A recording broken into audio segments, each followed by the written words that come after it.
सोचिए, एक व्यक्ति आपकी जमीन किसी दूसरे आदमी को बेच देता है, जबकि असली मालिक आप हैं। लेकिन उसी दस्तावेज में आपको कुछ लाख रुपए का फायदा भी देता है। अब सवाल यह है कि क्या आप ये बात कह सकते हैं कि मुझे पैसा भी चाहिए और जमीन बेचने वाले का फैसला भी नहीं मानना है? यहीं से शुरू होता है प्रॉपर्टी लॉ का एक बेहद रोचक सिद्धांत, जिसे कहते हैं डॉक्ट्रिन ऑफ इलेक्शन, यानी विकल्प का सिद्धांत। आज समझिए जमीन का एक ऐसा कानून जो बड़े बड़े जमीन के विवादों में फैसला बदल देता है। मान लीजिए राम ने एक दस्तावेज बनाया और उसमें लिखा, मोहन की जमीन मैं सुरेश को दे रहा हूं। लेकिन समस्या यह थी कि राम उस जमीन का मालिक था ही नहीं, असल मालिक मोहन था। अब उसी दस्तावेज में राम ने मोहन को 10 लाख का फायदा भी दे दिया। अब कानून मोहन से कहता है कि भाई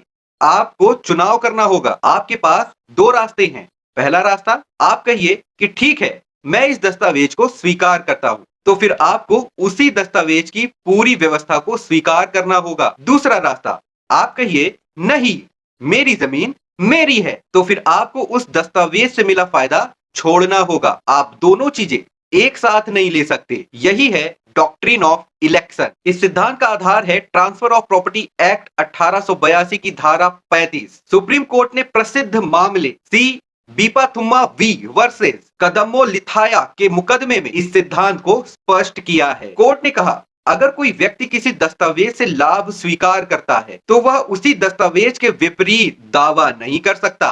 सरल भाषा में, आप किसी दस्तावेज का फायदा उठाकर उसे नकार नहीं सकते। कानून आपको विकल्प देता है, या तो स्वीकार करो या अस्वीकार करो। यह सिद्धांत बहुत महत्वपूर्ण हो जाता है फैमिली सेटलमेंट में, वसीयत या विल के विवाद में, गिफ्ट डीड के विवाद में, गलत तरीके से किसी और की जमीन ट्रांसफर करने के विवाद में, प्रॉपर्टी एग्रीमेंट में। क्योंकि कई बार लोग ये चाहते हैं कि फायदा भी मिल जाए और उस दस्तावेज की जिम्मेदारी भी ना लेनी पड़े, लेकिन कानून ऐसी दोहरी स्थिति की अनुमति नहीं देता। याद रखिए, प्रॉपर्टी लॉ में हर अधिकार के साथ एक चुनाव जुड़ा होता है। आप एक ही दस्तावेज से फायदा उठाकर उसी दस्तावेज को पूरी तरह से नकार नहीं सकते और चुनौती नहीं दे सकते। अब सवाल आपके लिए, अगर किसी व्यक्ति को किसी एक दस्तावेज से करोड़ों का फायदा मिल रहा हो, लेकिन उसी दस्तावेज से किसी दूसरे के अधिकार प्रभावित हो रहे हो, तो क्या उसे फायदा स्वीकार करना चाहिए या दस्तावेज को पूरी तरह से नकार देना चाहिए? अपनी राय कमेंट में जरूर बताइएगा।